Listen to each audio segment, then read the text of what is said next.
Here is the big news that Dr. Harshvardhan to take charge as WHO Executive Board Chairman. It is a very proud moment for India.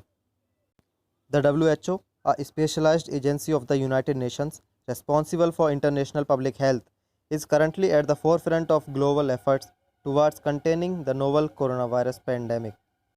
India would now be playing a more prominent role at the World Health Organization with Union Health Minister Dr. Harshvardhan reportedly set to take charge as chairman of the WHO Executive Board at its 147th session.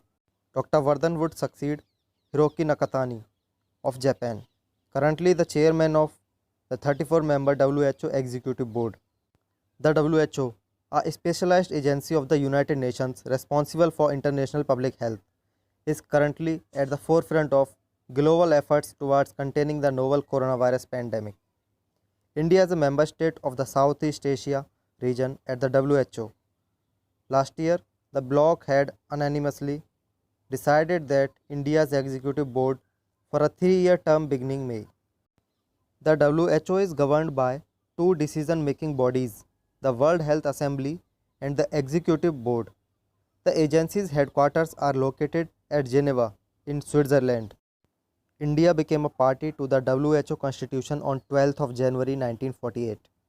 The first session of the Southeast Asia Regional Committee was held on October 4 to 5, 1948, in the office of the Indian Minister of Health and was inaugurated by Jawaharlal Nehru, the first Prime Minister of India. The first regional director for Southeast Asia was an Indian, Dr. Chandramani, who served between 1948 to 1968. Currently, the post has again been occupied by an Indian appointee, Dr. Poonam Khetrapal Singh, who has been in office since 2014. Since 2019, Dr. Soumya Swaminathan has been the WHO's chief scientist.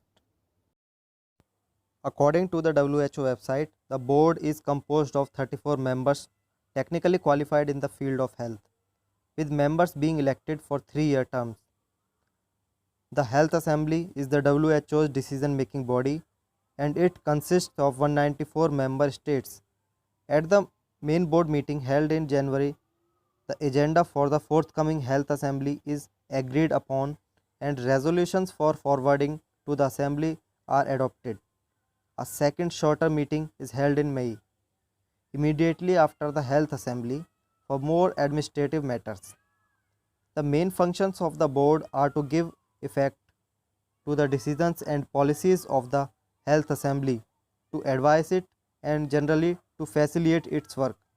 The board and the assembly create a forum for debate on health issues and for addressing concerns raised by the member states.